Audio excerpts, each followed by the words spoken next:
Bueno, como ustedes conocen, hace exactamente 3 meses, a propósito de la propuesta de poner en vigencia las llamadas leyes de impuesto a la herencia y leyes de plusvalía, y de la polémica suscitada alrededor de aquello, el presidente, en un profundo mensaje a la nación, propuso que se inicie a nivel nacional un diálogo profundo, consciente, responsable, alrededor del problema de fondo, la inequidad y la justicia social, no solo en nuestro país, sino a nivel planetario.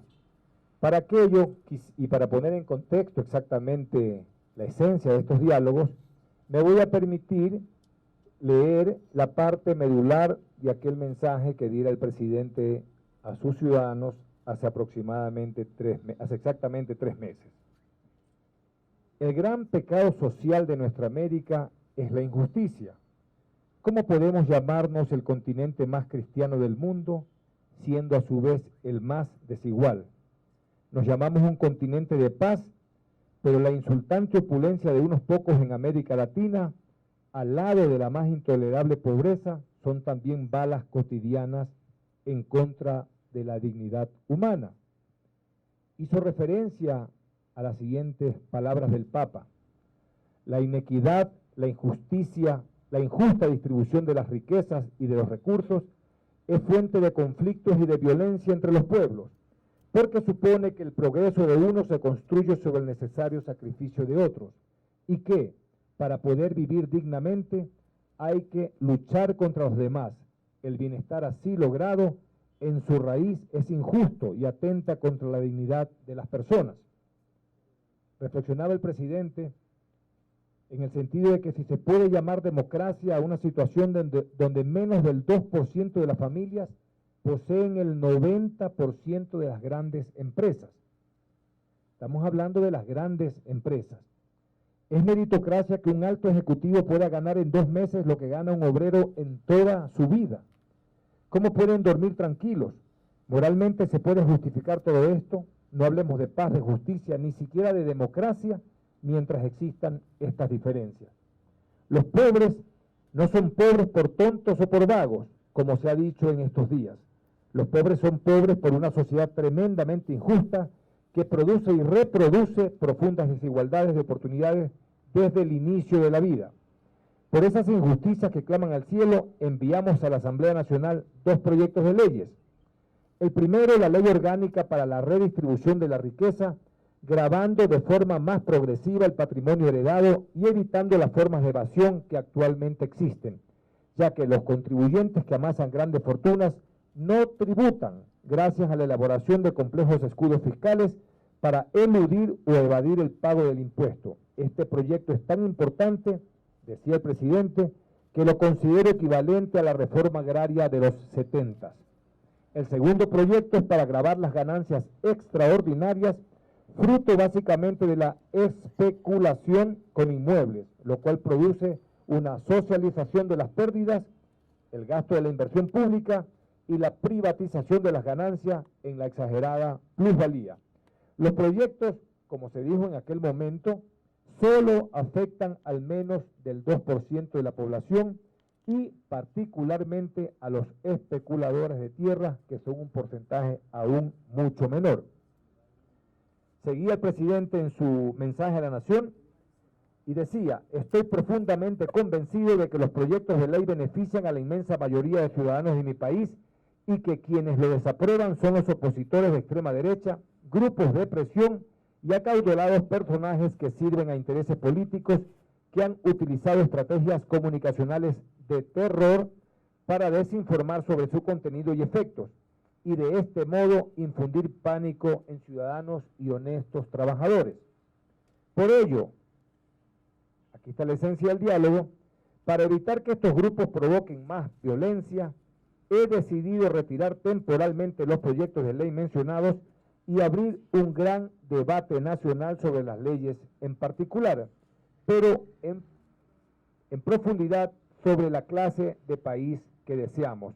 Aquí están en disputa 2 visiones de sociedad: la que legitima la acumulación ilimitada de riquezas y la minimización del Estado, satanizando instrumentos fundamentales de redistribución como los impuestos, y aquella que representa la revolución ciudadana, la cual busca una sociedad más justa, un Estado adecuadamente redistribuidor. Nuevamente lo dice el Papa, la teoría del goteo o derrame se ha revelado falaz. No es suficiente esperar que los pobres recojan las migajas que caen de la mesa de los ricos. El tiempo, decía hace 3 meses el presidente, también nos permitirá desmontar mentiras creadas. Si alguien me demuestra que alguna de las leyes, como se ha hecho creer, afecta a los pobres o a la clase media, archivaré definitivamente los proyectos. Pero si se demuestra que todo esto era mentira, los falsarios deberán responder ante la ciudadanía. Necesitamos inaugurar una política de más seriedad y responsabilidad. Para el gobierno de la Revolución Ciudadana, el valor de nuestras familias no está en una chequera ni en las hilas en el exterior, ni en los ceros de una cuenta bancaria. Para nosotros la familia ecuatoriana está en un legado de educación, de superación, de trabajo honesto y de solidaridad. Lo principal que debe preocuparnos por heredar a nuestros hijos es un país más justo, más equitativo, más decente para todas y para todos. Con este contexto, señores de la prensa, ciudadanos, voy a pasar la palabra a nuestro compañero Pavel Muñoz, quien explicará toda esta ardua labor que se ha desarrollado y principalmente los principales acuerdos recogidos. Él sabrá indicarnos además el futuro que plantearán estos diálogos. Así que lo primero que quiero hacer es presentar mi profundo agradecimiento, mis profundas gracias a la ciudadanía, a la sociedad ecuatoriana, porque respondió favorablemente al tema del diálogo. Lo vamos a ver más adelante. Hay unos diálogos que hemos podido contar, pero hay ventajosamente una gran cantidad de diálogos que no hemos podido contar. Eso lo que nos deja ver es que nuestra iniciativa fue desbordada y que mayores colectivos, ciudadanos, organizaciones sociales, gremios, gobiernos autónomos descentralizados, barrios, parroquias, comunas, se juntaron al diálogo sin que nosotros necesariamente, insisto, lo hayamos podido contabilizar, y eso me parece que es fundamental. Quiero agradecer a la Asamblea Nacional en representación de su presidenta, porque también tomó la decisión de inmediatamente hacer una respuesta al llamamiento del presidente Rafael Correa al tema del diálogo, y en muchos de ellos incluso pudimos trabajar de manera conjunta. Ustedes lo saben así. Evidentemente una profunda y sincero agradecimiento a mis compañeros del gobierno, porque muchos ministerios, fundamentalmente los más relacionados con la ciudadanía desde su política pública, estuvieron muy activos en estos 3 meses y lo seguirán haciendo en los meses restantes, en los meses que extenderemos del diálogo. Una profunda gracias también, un profundo agradecimiento a los gobiernos autónomos descentralizados. Con la mayoría de ellos tuvimos pedidos de que conversemos, o la mayoría de ellos nos dijo, yo también me activaré con el diálogo y haré una cosa que lastimosamente en muchos de los casos de los gobiernos autónomos estaba pendiente: activar y cumplir la ley de participación ciudadana, tener asambleas locales, tener cabildos donde la gente pueda hacer escuchar su voz en lo que es la política pública municipal. Y por qué no, también unas gracias a los medios de comunicación, sobre todo aquellos que siguieron este proceso de manera seria y responsable. Hay también aquellos que buscaron el titular, hay aquellos en cambio que estuvieron pendientes de cómo participaba la gente, de verificar in situ que efectivamente estábamos conversando no solamente con amigos, sino también con aquellos que piensan distinto, que pueden expresar sus críticas, y gracias también a los que hicieron una cobertura adecuada en ese sentido.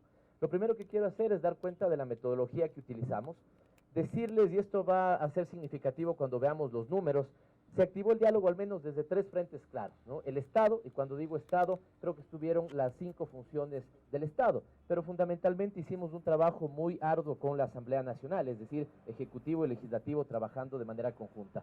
Segundo, las organizaciones políticas. Yo creo que instancias y partidos políticos y movimientos, como por ejemplo el Grupo Unidos, como por ejemplo País, de quien puedo dar cifras concretas, tuvieron una gran activación en todo el territorio nacional. En lo más profundo del territorio estuvieron conversando con su militancia sobre lo bueno que es que el Ecuador camine hacia la ruta de la equidad y la justicia social, porque eso no es bueno para un segmento de la sociedad, sino para toda la sociedad. E insisto, me parece que es fundamental que la sociedad en su conjunto se haya activado sobre estos diálogos. Creo que es importante que la prensa pueda recuperar esto. Muchas veces ustedes tenían la sensación de que nosotros simplemente hacíamos una invitación, mañana nos vemos en tal lugar y eso ya estaba dado. No, en las fases del diálogo, preparar el diálogo, esto que nosotros llamamos el prediálogo fue fundamental.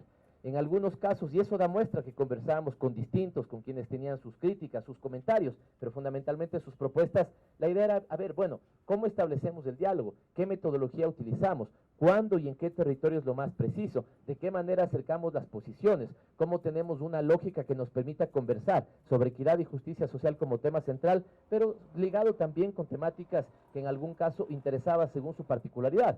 La economía popular y solidaria, el sector financiero, los emprendedores del mundo de la vivienda, digamos, los sindicatos de los trabajadores, los actores relacionados con la salud y con la educación. Con ellos siempre hubo una cosa que ustedes ni siquiera lo pudieron conocer ni registrar, la etapa de prediálogo, establecer este punto de contacto y de confianza para decir, ok, en tal día, en tal territorio, vamos a juntarnos y vamos a tratar de convocar a tantas personas y tantas organizaciones sociales.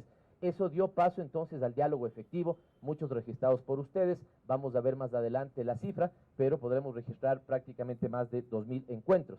Y luego tenemos y vamos a hacer énfasis en un proceso de seguimiento. Yo creo que aquí no nos estamos inventando nada. Nosotros hemos utilizado participación desde el primer día de gobierno y lo vamos a hacer hasta el último en que estemos en funciones. Hemos aprobado en estos 8 años y medio una ley de participación ciudadana que exige que todas las instancias, sean nacionales o autónomas descentralizadas, tengan mecanismos de participación y el seguimiento de este diálogo deberá activarse también desde ahí, las asambleas locales, los consejos sectoriales ciudadanos, que pasemos a una lógica ya definitiva de los consejos nacionales para la igualdad. Me parece que esto también es un gran acuerdo del diálogo. Conversamos en todo el territorio nacional y esto es muy importante. No hubo provincia en la que no estemos y básicamente en todos los cantones buscamos penetrar lo máximo que podíamos en temas territoriales. Y esto sobre todo lo hizo las organizaciones sociales y los movimientos políticos, ¿no? Así que también un agradecimiento a ellos.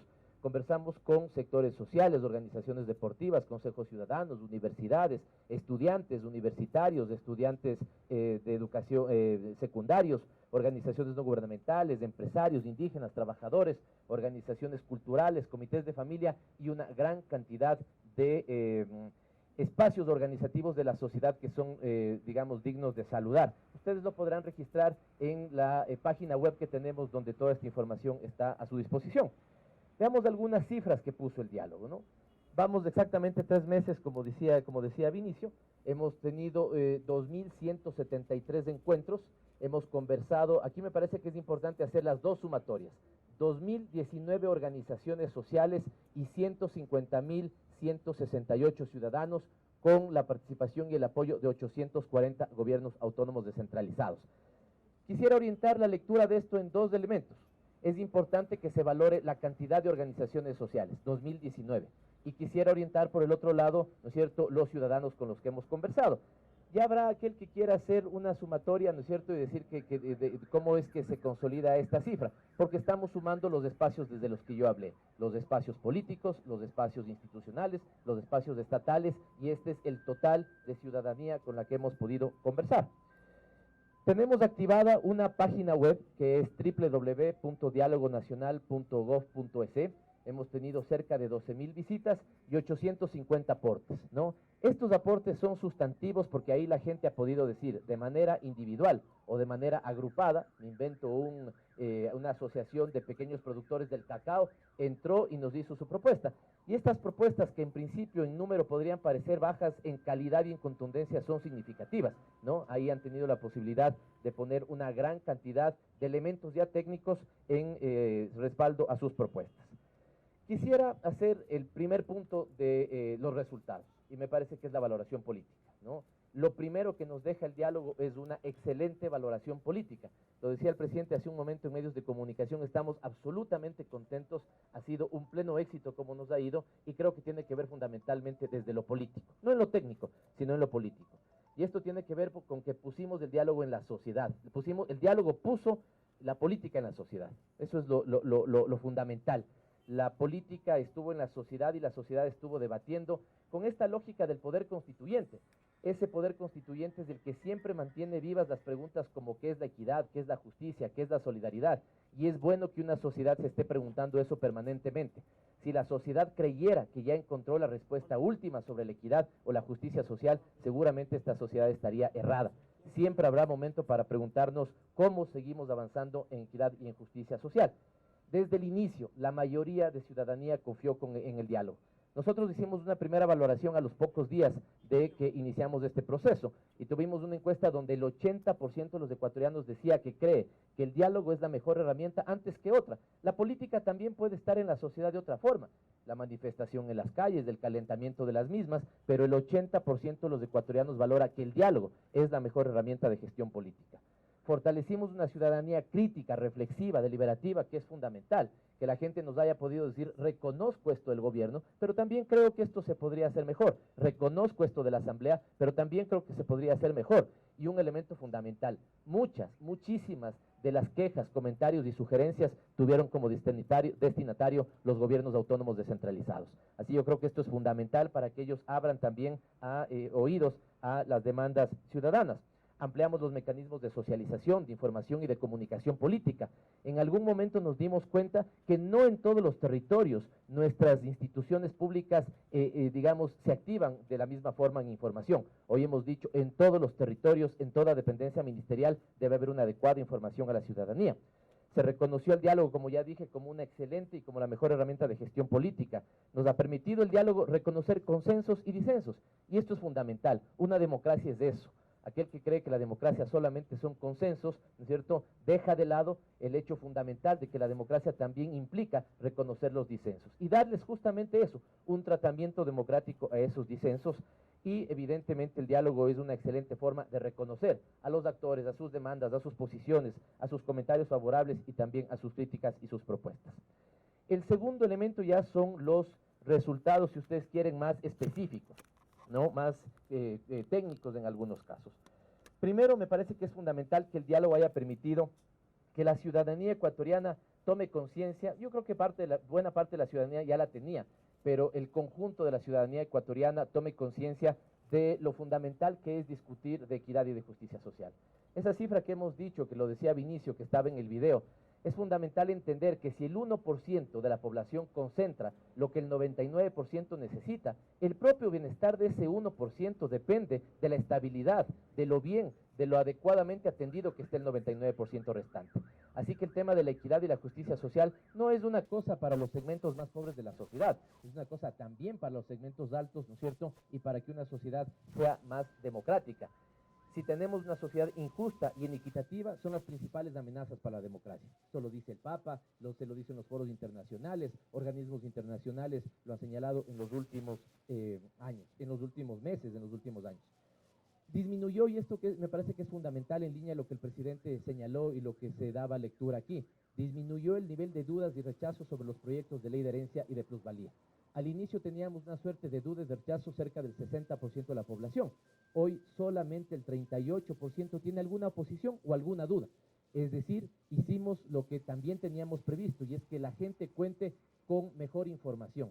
El tema no es un tema de convencimiento, el tema es tener información adecuada. No necesitamos convencerle a nadie cuando la información es clara, precisa y se puede reconocer los objetivos. Y siempre dijimos que esas leyes apuntaban a la equidad y la justicia social, y así lo va reconociendo y lo ha reconocido la gente con la que hemos podido hablar. Se confirmó que esas iniciativas de ley no afectaban ni a clases medias, ni a pobres, ni a sectores populares. Y eso ha quedado constatado. No ha habido una sola organización, no ha habido un solo ciudadano, ni siquiera los sectores de oposición han podido demostrar lo que nosotros señalamos. El 98% no tenía ninguna afectación con esa ley, menos del 2% es el que de alguna otra manera tenía, no que ser afectado, sino que podía contribuir un poco más en el proceso de desarrollo. ¿Ya? Aquí no hay que verle como afectación, aquí hay que ver esto en progresividad, y la progresividad significa que quien más recursos tiene, qué bueno que pueda participar con un poquito más en el proceso de desarrollo. Creer que una persona que tiene una beca, ¿no es cierto?, es por dádiva de alguien, es un error. Estos son los esfuerzos de la sociedad en conjunto que están permitiendo que hoy tengamos más educación, más salud, que más de 10.500 estudiantes estén en las mejores universidades del mundo. Y esos son principios que el diálogo ha puesto en escena: la solidaridad, la justicia, la equidad. Los diálogos se extenderán al menos hasta fin de año para continuar recogiendo aportes y seguir en disipando dudas, ¿no? Esto es un elemento fundamental. Ya he dicho que nosotros desde el primer día que somos gobierno hasta el último utilizaremos participación ciudadana. Pero el presidente ha dicho, este tiene una característica específica, tiene un tema particular, equidad y justicia social. Nos dimos una primera fase de 3 meses y ahora abrimos una segunda fase que se extenderá hasta finales de año. Ayer algunos preguntaban, a ver, y concretamente respecto a las leyes, por ejemplo, ¿qué es lo que se ha podido decir? ¿Sí? Respecto a la ley de plusvalía, por decirles, tenemos 2 cosas que son fundamentales. Los gobiernos autónomos descentralizados han reconocido que esta es una ley fundamental porque los recursos van a ir a ellos. Y si ellos tienen recursos van a poder hacer mejor agua potable, mejor alcantarillado. Y eso se asocia con disminuir la pobreza por necesidades básicas insatisfechas, por poner un ejemplo. Y esto evidentemente va en línea de la equidad de la justicia social. Pero lo segundo, el gran apoyo ciudadano a que combatamos mecanismos como la especulación. Si yo, por ejemplo, tengo un terreno y después he tenido una obra pública, ¿de quién es el esfuerzo que se hizo? ¿De la sociedad o la persona que tenía ese terreno? ¿No? Lo que hemos tenido lastimosamente es muchas veces gente que especula con eso y que, claro, lo que bien se decía, privatiza sus ganancias a pesar de que los esfuerzos han sido sociales para generar esa ganancia. De todas maneras, respecto a la ley de plusvalía, hay ya elementos particulares en su implementación que ameritan seguir discutiendo. Por eso esa ley seguirá siendo discutida. Hacia final de la segunda etapa veremos cuándo es el momento preciso de poder presentarla, ¿no es cierto? Se hará la evaluación correspondiente y se lo podrá tomar una decisión. Lo concreto entonces es que respecto a la ley de plusvalías sigue en proceso de discusión, ¿no es cierto? Y no será presentada, sino cuando termine la segunda etapa se valorará y se tomará esa decisión. Lo mismo respecto a la ley. Una altísima valoración positiva. Pero hay efectivamente, como yo lo decía, una altísima valoración positiva por lado de los gobiernos autónomos centralizados, por lado de la sociedad en su conjunto. Lo mismo con el tema de la ley de herencias. Absoluta respaldo ciudadano por entender que esta ley no tenía principios recaudatorios, por entender que esta ley tenía un mensaje de fondo. Y es esto, tener una sociedad más justa y equitativa. La posibilidad de que esto se retribuya en beneficios sociales. Y en este sentido, si bien la ley no será presentada tampoco, digamos, hasta que cumplamos la segunda fase, esto lo dejo nuevamente claro, la ley de herencias tampoco será presentada hasta que cumplamos la segunda fase, ¿sí? Esto será en diciembre, volveremos a evaluar, y el gobierno tomará la decisión, el presidente, las instancias políticas, la decisión de cuándo podrá ser presentada. Pero aquí sí quiero anunciarles unos acuerdos que son fundamentales, ¿no? Que son fundamentales. El primero es, nos hemos puesto de acuerdo, ha habido una receptividad y hemos encontrado un punto convergente que en el caso de los negocios en marcha, ¿qué son los negocios en marcha? Toda actividad que está produciendo, que está generando ingresos, que está generando empleo, ¿sí? Esos son negocios en marcha. Y ahí mantendremos la tabla vigente, es decir, la que ya existe en la ley vigente de tema de herencias, ¿no? Cuya tasa máxima es del 17,5%. Este es un acuerdo entre varios sectores, este ha sido un punto convergente, nosotros estamos plenamente de acuerdo en ello. Segundo, para patrimonios heredados, imagínense en una casa, imagínense en un conjunto de bienes monetarios, ¿no es cierto? La base exenta pasará de 100, que fue nuestra propuesta en la iniciativa de ley, de 100 salarios básicos unificados, esto es $35,000, pasará a 480 salarios básicos unificados. Esto es prácticamente $170,000, exactamente $169,920. ¿Por qué esa cifra? $480 son 480 salarios básicos unificados, son el equivalente a 40 años de la vida laboral de un obrero ecuatoriano. ¿Y por qué esto? Porque cuando se quiso desinformar y decir que queríamos afectar a aquella familia de clase media, aquella familia de un estrato popular, cuyo hijo puede heredar una vivienda, le estamos diciendo claramente que ese no es el propósito. Y para dejar eso absolutamente claro, es que planteamos subir esta base exenta. Les pongo un ejemplo. Todos ustedes saben que hoy hay vigente una ley de herencias. Y si hoy, por ejemplo, un hijo recibiría un bien, una casa, por ejemplo, cuyo valor sería de $170,000, hoy, con la ley vigente, ese hijo, ese heredero, pagaría $3,330. Con la propuesta que nosotros hacíamos, y la base exenta era de 100 salarios básicos unificados exentos, ese mismo hijo hubiera pagado, ojo, $5,664. Pero con el acuerdo y el punto convergente que hemos encontrado con todos los sectores, si hoy un heredero recibiría un bien, por ejemplo una casa, en $170,000, no pagaría nada por este impuesto, ¿ya? Esto ratifica lo que dijimos siempre. Estas leyes en ningún sentido tenían el propósito de afectar a pobres sectores populares o clases medias, y es por eso que no tenemos ningún empacho en que este sea un producto efectivo del diálogo. Tercer acuerdo que es fundamental, los recursos que se recauden de esto, que insisto, nunca ha sido nuestro propósito elementos recaudatorios, sino mensajes sociales. Muchas veces los impuestos tienen estos dos elementos.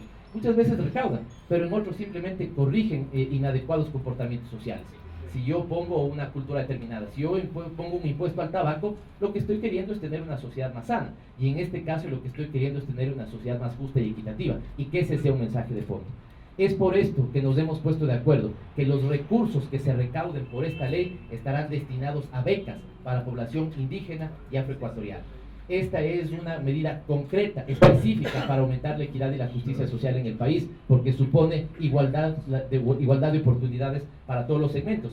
Y es muchísimo lo que hemos hecho con la gratuidad de la educación superior. La matrícula en sectores indígenas de población afroecuatoriana ha crecido de manera significativa, pero si podemos hacer algo más por esa población que estuvo históricamente desvinculada de, por ejemplo, la educación superior, las becas estarán destinadas a estas poblaciones. Y este me parece que es yo diría que en todos esos la mayoría es absoluta, pero en esta hay una unanimidad desde mi punto de vista en los criterios recogidos. La sociedad ecuatoriana tiene que combatir los mecanismos de evasión y de elusión de este impuesto, ¿no es cierto? Y eso como cultura general. Y eso nos han dicho desde el empresario más grande con el que hemos conversado hasta el campesino más humilde con el que hemos podido conversar. Desde los sectores universitarios, ¿no es cierto?, hasta los sectores sindicales. No puede darse el lujo una sociedad que apela por la equidad y la justicia social de tener vigentes mecanismos de evasión y de elusión. Y es por esto que no vamos a presentar la ley de herencias en su totalidad. Insisto, terminaremos la segunda fase, haremos entonces en diciembre la evaluación y veremos cuándo se lo puede hacer. Pero dado que el hecho de combatir la evasión y la ilusión sí es un principio compartido por todos, en los próximos días enviaremos a la Asamblea Nacional una reforma concreta, precisa, para luchar contra los mecanismos de evasión y de ilusión. Esto fundamentalmente a través de las figuras de las sociedades, las fundaciones y los fideicomisos, sobre todo cuando estos son establecidos en el exterior. Ya los decíamos, muchas veces nosotros jamás hemos satanizado la generación de la riqueza. Jamás hemos satanizado la generación de la riqueza. Nunca hemos planteado que este diálogo debe ser una oposición del 10% más rico contra el 10% más pobre. Pero claro que sí hemos dicho que la riqueza pueda ser adecuada y justamente redistribuida en la sociedad. Y en ese sentido, las figuras que buscan no retribuirle a la sociedad sus aportes sociales y hacen una figura de un fideicomiso, de una fundación o lo que fuera en el exterior, por ejemplo, para evadir sus responsabilidades tributarias en el Ecuador, todos los sectores han dicho que tienen que ser combatidos, y es por eso que en los próximos días esta reforma puntual evidentemente sí se enviará a la Asamblea para iniciar su debate ya en la perspectiva legislativa. Y finalmente cierro diciéndoles que el diálogo ha sido una gran oportunidad porque la gente también nos ha dicho, bueno, perfeccionemos algunos elementos de política pública. Es muy interesante que la ciudadanía no necesariamente ha planteado mayores, nuevas elementos de política pública. ¿Qué nos dice eso? Que nuestra propuesta programática, que nuestro modelo económico y político ya tiene bastante, suficiente, acopado prácticamente todos los espacios de la política pública con propuestas, con inversión, con mecanismos, ¿no es cierto?, de facilitación, de emprendimientos y lo que fuera. Y es por eso interesante que me parece la gente no necesariamente demanda más cosas nuevas, sino un perfeccionamiento de las que ya veníamos haciendo. Por poner simplemente algunos ejemplos, ampliar la participación de la economía popular y solidaria en las compras públicas. Totalmente de acuerdo. Además no es una cosa nueva, nosotros ya veníamos trabajando en ese, son puntos convergentes. Mejorar herramientas normativas como el reglamento de la ley de aguas, el decreto relacionado con las organizaciones sociales, un reglamento para la formación y el fomento de las actividades artesanales. Nuevamente, pleno acuerdo, total convergencia, ya lo veníamos haciendo. Fíjense que en los meses del diálogo, ciertos sectores de universidades particulares, ¿no es cierto?, algunos chicos se quejaban de un incremento, ¿no es cierto?, exagerado de temas como matrículas, derechos, aranceles. El Consejo de Educación Superior ya venía trabajando esto algunos meses. Nuevamente empataron los propósitos y en estas semanas se ha emitido un reglamento para los aranceles, las matrículas, los derechos de las instituciones de educación superior particulares que ponen un techo, ¿no es cierto?, y que le dan una racionalidad a sus incrementos. Nosotros, ahí mismo la Secretaría de la Administración Pública, por encargo del presidente, tenemos un comité, le declaramos la guerra a la tramitología odiosa. Entonces, el hecho de que podamos ponernos de acuerdo en eliminar trabas burocráticas, simplificar trámites administrativos en todo nivel, totalmente de acuerdo. Cuando alguien quiere sacar un registro sanitario y que esto lanza a los demás ágilmente, totalmente de acuerdo. Ojo aquí un tema, es importante entender que la mayoría de trámites, por ejemplo, están dados en los gobiernos autónomos descentralizados, con lo cual también se necesita un compromiso de ellos. Y un tema que es fundamental, vamos a instaurar un programa de mejoramiento de la calidad y la calidez de los servicios públicos. Lastimosamente muchas veces el presidente evidentemente no lo puede hacer, los ministros no lo podemos hacer. Entre las decisiones políticas y la aplicación de esos principios en territorio puede haber un trecho muy largo y no necesariamente siempre se cumplen las disposiciones en términos de calidad y de calidez como lo quisiéramos. Así que la capacitación a funcionarios, el control social de la ciudadanía para que nos diga dónde un servicio está siendo mal prestado es fundamental, así como los comités de usuarios para exactamente lo mismo. Cierro diciéndoles entonces que el diálogo continúa, insisto, lo vamos a extender hasta al menos fines de año, ¿sí? ¿Por qué? Porque seguimos recibiendo propuestas de diálogo. Esto ha sido fundamental. El día viernes, por ponerle un ejemplo, los sectores afroecuatorianos del país han dicho, tengamos un diálogo, encontremos en la ciudad de Guayaquil, así lo vamos a hacer. Continuaremos informando y recibiendo aportes sobre los propios proyectos de ley. Si ya podemos tener algunos puntos de consenso, y si hay más, qué bueno. Si puede seguir la ciudadanía informándose, qué bueno. Si podemos seguir bajando ese porcentaje de rechazo o de dudas, qué bueno. Así lo vamos a hacer. Y fortaleceremos los espacios de diálogo y participación a partir de las figuras que exige y demanda la Ley de Participación Ciudadana. Al menos 3. Los consejos sectoriales ciudadanos, que hoy sí por fin están constituidos en todos los ministerios. Los consejos nacionales de la igualdad, que hay que salir de su etapa de transición hacia instalarlos definitivamente. Y quiero hacer un llamado cariñoso, pero al mismo tiempo enfático, a los gobiernos autónomos descentralizados. Muchas de las cosas que salen del territorio y es fundamental que los GAT también abran oídos a estas demandas. Mi pregunta concreta es, ¿cuáles son los temas que son de interés del Ejecutivo, que son de interés de las autoridades, estarían siendo desinformados por cierta prensa que identifica el presidente en las sabatinas y que ameritarían estar dentro del proceso de diálogo en los siguientes 3 meses o más allá de este tiempo que se ha establecido como periodo para concluir el diálogo en diciembre? Muchas gracias. ¿A quién va la pregunta? Al ministro Cadao, puede ser. Bueno, muchísimas gracias. Yo creo que esencialmente que debe entender la sociedad que este proceso de diálogo, primero que no es nuevo, probablemente es el gobierno que más ha dialogado y de hecho las políticas públicas impuestas a lo largo de estos más de 8 años y medio son simplemente respuesta a ese diálogo que no necesariamente ha sido tan sistematizado como en este caso específico. O sea, responder con escuelas del milenio, con carreteras, con centros de salud, con nuevos hospitales, con becas, educación, mejoramiento de la calidad, evidentemente la más grande respuesta a un anhelo de toda la vida. Y los diálogos también se miden en diferentes sentidos. Las propias encuestas que con mucha regularidad hacemos el gobierno ecuatoriano, no para medir la popularidad del gobierno, sino el nivel de satisfacción ciudadana, y eso es simplemente un reflejo del enfoque de la política pública. Pero en lo particular, cuando se pretende descalificar el diálogo como un ejercicio democrático y se pretende un momento dado distorsionar y decir que es un diálogo solo para hablar entre nosotros, creo que hay una clara desinformación. El diálogo es abierto, el propio Pavel ha demostrado el diverso mundo de sectores a quienes han acudido. De hecho, me tocó la oportunidad de ver en un canal con mucha satisfacción que una señora representante de una ONG decía que había participado en las marchas, pero que estaba también participando en estas reuniones de diálogo.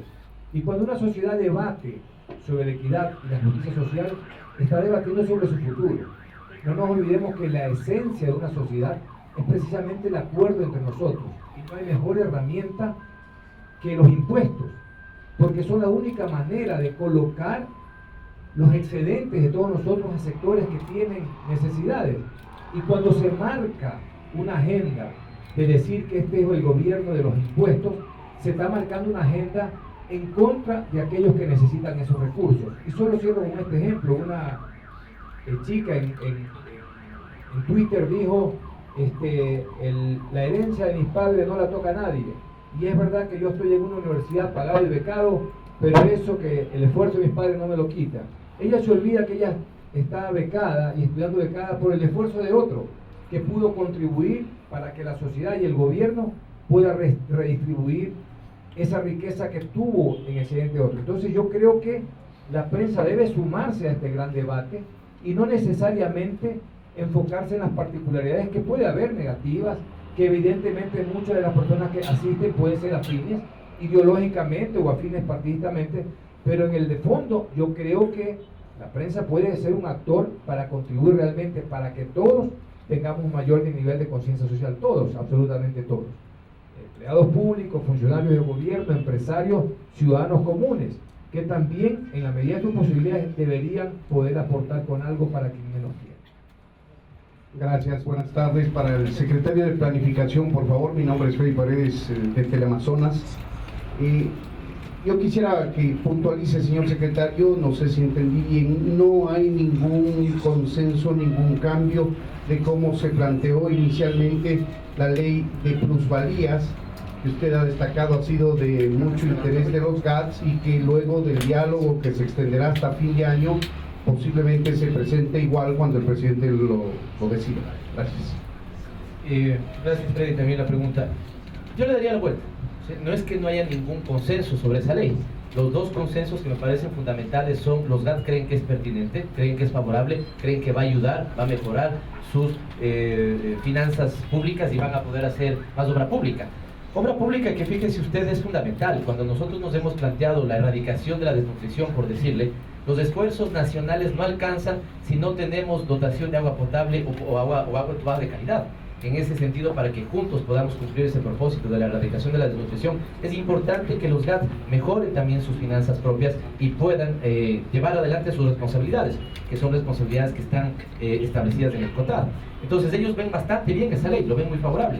Segundo gran consenso, la gente está totalmente de acuerdo que si tenemos prácticas especulativas, donde unos pocos privatizan sus ganancias, muchas veces socializan sus pérdidas, o en algún caso no hay una retribución social de inversiones públicas que permitieron esa ganancia, debería combatirse sus niveles de especulación. Esto debería permitir que haya mayor democratización al acceso a vivienda, al acceso a terrenos, y que no tengamos ahí prácticas especulativas. Segundo gran consenso.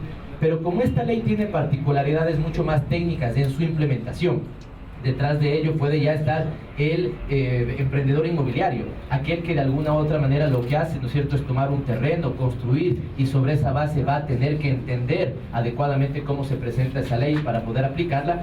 En ese sentido, ¿no es cierto?, es que esa ley me parece que amerita, y así lo hemos creído pertinente, más discusión en sus elementos técnicos de detalle de aplicación. Insisto, no es que no haya un consenso, no es que no haya un recogimiento de temas que después podrían hacer esa ley más perfectible en su implementación, solamente que ahí nos queda por hacer un trabajo adicional de diálogo. Fíjese que está previsto, no lo hemos podido concretar, un diálogo alrededor del tema de la vivienda, ¿ya? Desde el tema de la vivienda juntando intereses, el interés social sobre la vivienda, la gente que quiere acceder a una vivienda, pero también el sector emprendedor de la construcción que quiere construir y poder vender las viviendas. No lo hemos podido hacer todavía, está pendiente ese diálogo, de ahí seguramente van a salir cosas que apoyen al mejoramiento de la implementación de esa ley, y es por eso que ahí no cerramos o no anunciamos ahora acuerdos, sino que en la extensión de esta segunda fase, como seguiremos conversando sobre esa ley, seguramente habrá elementos que alimenten esa propuesta. El proyecto que dice que Irazo es una ley especial para lucha contra la evasión tributaria, por un lado, y otro es... en la segunda etapa ustedes podrán acercarse más a los sectores empresariales y dirigentes que ellos han reclamado y han dicho que no ha habido señales para un acercamiento con ellos más en un momento de una situación internacional complicada para el mundo del campo económico. Empiezo con lo segundo. Esto no es así. Hemos conversado con una gran cantidad de actores. Insisto, hay algunos casos en los que ni siquiera la prensa ha recogido, porque en algún momento la voluntad de ambos actores ha sido no necesariamente hacer público ese encuentro o ese diálogo, pero hemos conversado con la mayoría de sectores productivos, hemos tenido unas grandes e importantes conversaciones con el sector financiero, y me parece que ahí fundamentalmente en estos ha habido un elemento de sensatez. Este particularmente es un año donde los ecuatorianos tenemos que arrimar el hombro y empujar el carro en la misma dirección, donde tenemos una coyuntura económica internacional que es compleja. Fíjense, hay elementos de desinformación. A rato se quiere vender como si esto fuera un tema endémico del Ecuador, pero no necesariamente se hace un recogimiento más amplio de lo que está pasando en Colombia, en Perú, en Canadá, ¿no es cierto?, en algunos otros países que han sido severamente afectados por la coyuntura internacional. Una economía como la canadiense, donde por ejemplo sus exportaciones petroleras o el PIB petrolero es del 3% de su total, ¿sí?, ha declarado su economía en recesión. Y se espera de alguna u otra manera que en el caso ecuatoriano no ajustemos el sector público, el sector privado, la economía a las expectativas actuales, ¿no es cierto? Es un error. Entonces, cuando hemos conversado con ellos, con la claridad del caso, nos hemos puesto de acuerdo en principios fundamentales. Es un año en el que debemos cuidar la economía y los logros sociales aparejados. Es un año en que debemos buscar mecanismos que le inyecten liquidez al sistema. Es un año donde debemos procurar, ¿no es cierto?, que siga activa la producción, que de alguna u otra manera cuidemos en lo máximo posible el sector real, la generación de empleo. Así que hemos conversado ampliamente con los sectores productivos. El Ministerio Coordinador de la Producción además ha conversado con todos los segmentos, el artesanal, el pequeño, el mediano productor, el gran empresario, con los exportadores, ¿no es cierto?, con el sector de la banca. Así que, digamos, ahí me parece que con ellos tenemos absoluta claridad de cómo se presenta el año y que juntos debemos cuidar. Y la primera parte de su pregunta era sobre la iniciativa. Es fundamentalmente una reforma precisa a la ley de herencias vigente para combatir los mecanismos de evasión y de elusión. Esto ustedes ya lo conocieron, muchas veces se genera un fideicomiso, muchas veces incluso es mucho más fácil generarlo en paraísos fiscales, y lo que puedo tener ahí, ¿no es cierto?, es un bien que si en un momento hay un cambio de posesión de ese bien, ¿no es cierto?, una transferencia de dominio, no se grava a eso cuando realmente ya existe una ley de herencias y debería hacerlo, ¿no es cierto?, no se grava porque no está recogido en el país, sino que está en un mecanismo financiero. Así que estamos haciendo, la Secretaría Nacional Jurídica haciendo los últimos afinamientos de esa, que será una iniciativa concreta, puntual, poquísimos artículos, que será presentado en los próximos días. Buenas tardes, señor secretario. Paul Romero de Coavisa. La inquietud es precisamente para ampliar un poco este tema. Si va a ser de carácter económico urgente esta reforma, se lo va a enviar de esa manera a la Asamblea Nacional, o a su vez también preguntar sobre la participación de sectores sociales que ayer lo dijeron, se autoexcluyeron de este proceso de diálogo, como las centrales sindicales, que mañana saldrán en una nueva movilización en contra de las políticas del gobierno. Me refiero a la CONAIE, al FUD, a la CEOLS, entre otras organizaciones.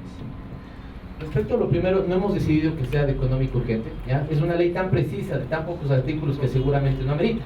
El tratamiento del legislativo seguramente será expedito, al tratarse no de un código, no de una ley de 60, 70 artículos, sino de cosas muy precisas.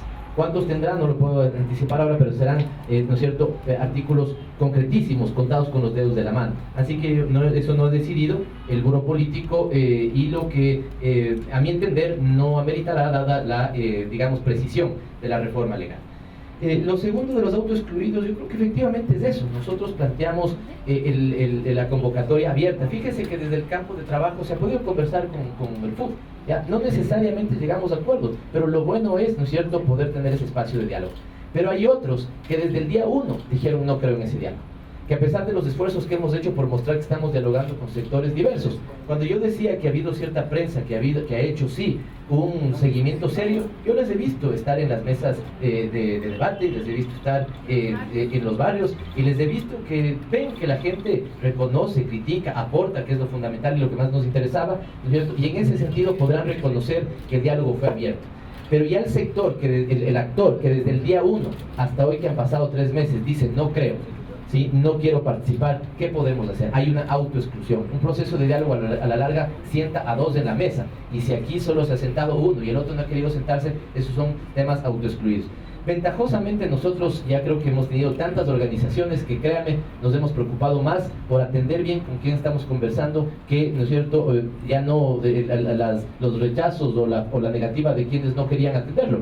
Nuevamente el caso indígena, hay 4 organizaciones indígenas, ¿no? Con las 3 al menos hemos podido conversar, tenemos momentos de convergencia en ciertos puntos, FEI, FENOCIN, ¿no es cierto?, FEINE, tenemos la posibilidad de conversar. Con la CONAIE no, es decir, insisto, en algún momento ustedes igual en el desarrollo del proceso creo que me sigan preguntando, bueno, sobre la preocupación del que no está. en un momento determinado, cuando este diálogo estaba muy avanzado, estaba mucho más preocupado de cómo dialogar bien con los que estaban sentados a la mesa que con los que no quisieron acoger la invitación desde el primer día. Solo, si me permite, Pavel, Quizás a pesar de no haber ellos participado directamente en el diálogo, ya podrían ir a sus respectivas comunidades a informarles que si la ley entra en vigencia, todo lo que se recaude va a ir para becas de los miembros de sus comunidades. Así que no importa que no hayan participado, ya son beneficiarios directos las comunidades a quien ellos dicen representar. Y lo igual también con mucha alegría al pueblo afro. Y no es que las becas van a ser exclusivamente de aquella. El programa de becas seguirá, pero este dinero adicional va a tener especialmente énfasis a los más olvidados entre los olvidados para más rápidamente acortar esa brecha de becarios en los sectores indígenas y afroecuatorianos. Yo también agregaría un elemento, es que en algunos casos tuvimos la participación de las bases de esas propias organizaciones. Es decir, muchas veces sus representados, los que ellos dicen representar, ¿no es cierto?, superaron a sus organizaciones, ¿no es cierto?, y estuvieron sentados con nosotros en el ámbito del mundo indígena y del sector laboral. Teníamos entendido, según una agenda oficial publicada aquí en las Templades, que estaba clasificado un diálogo, un acercamiento con militares del servicio activo. Queríamos conocer si ya se produjo esa reunión, en dónde va a ser y cuál va a ser un poco la metodología con ese sector de militares. No, sinceramente ahí simplemente fue una reunión que había reportado el Ministerio Coordinador de la Producción, el Ministerio Coordinador de la Seguridad. Había hablado yo con el ministro Cordero y él me informó que eso ya, digamos, no creo que habría que contarlo así como un diálogo en la perspectiva de la equidad y la justicia social. Ellos han tenido muchas reuniones con militares de servicio activo, pasivo, digamos, sobre este y otros temas. Así que eso es simplemente una reunión más de los que tiene el Ministerio de Defensa. ¿No estaba dentro de la planificación de las entidades? Fue reportado porque así fue pasado por el Ministerio Coordinador de la Seguridad, pero eso ya se hizo, ¿no es cierto? Y fue una reunión precisa, concreta, insisto, entre otras que ha tenido el Ministerio de la Defensa con militares en servicio activo, en servicio pasivo, sobre temas de interés común. Compañeros, muchísimas